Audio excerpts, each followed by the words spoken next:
the Federal Register, volumes and volumes and volumes, and if you don't understand every single regulation, you can get into big trouble. And yet, isn't it wonderful? Isn't it wonderful that the Constitution is not complex? We can read it, and most school kids can be able to understand it.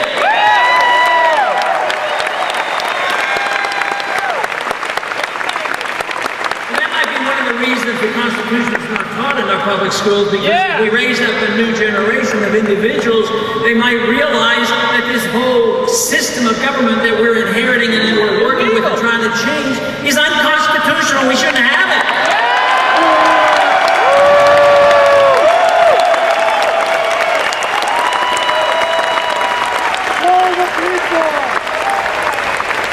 Another reason why we lost the Republic, it didn't come all of a sudden.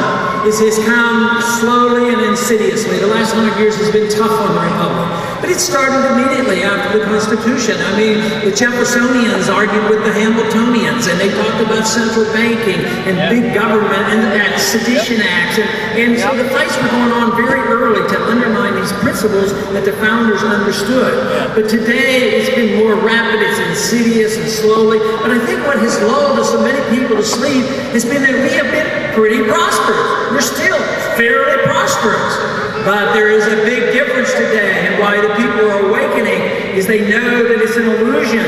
They know that the prosperity is actually going down, and they're starting to realize that this prosperity comes from too much borrowing and too much spending and too much inflation.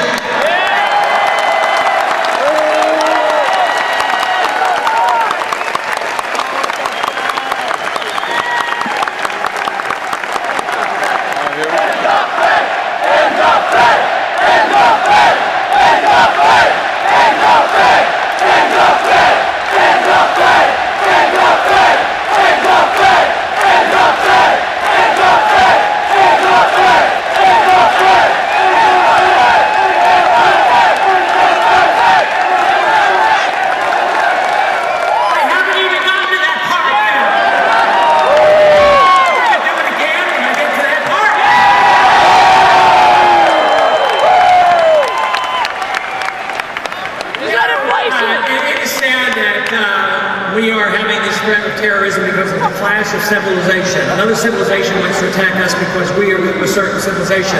I haven't bought into that, but there is some religious problems in the world that helps contribute to this, and there's a foreign policy problem that contributes to it.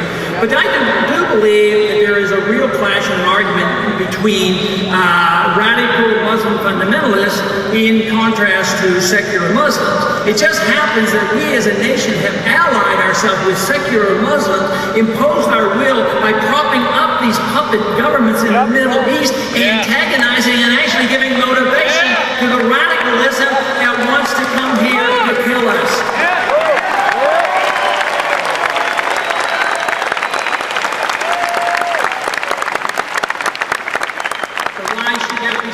So strange. What if somebody came over here that looked differently than us, had different religious and different values, and put an air base on our land and impose their will?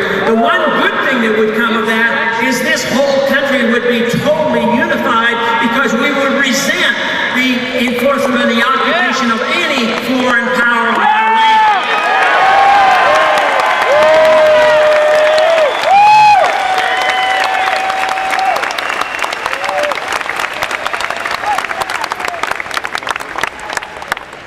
Civilization advances when you have less power in government. The more power you have in government, the more they resort to the ancient tradition of the warrior spirit. The warrior spirit where everything is gained by going out and robbing and killing and plundering.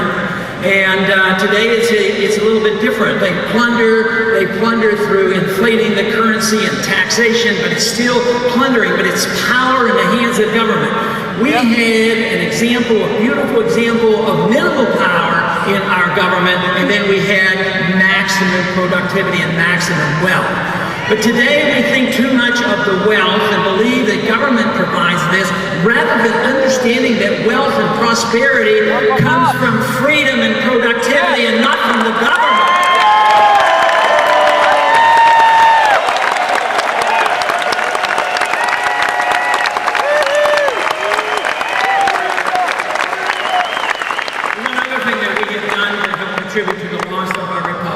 been this notion that we should give up some of our liberties to be safe and secure.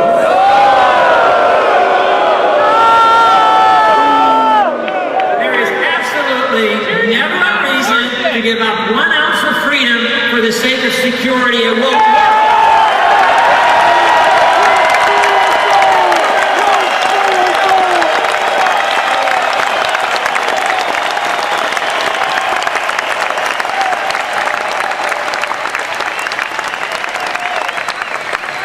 Fair choice.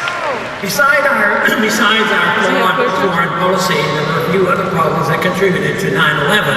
One was our lack of clear understanding of how the Second Amendment is supposed to work.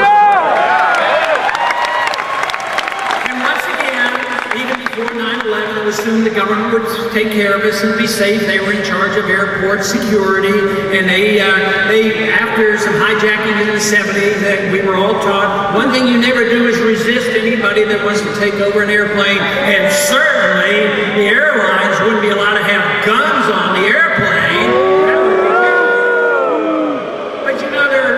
But we have companies in this country still today. These companies are armored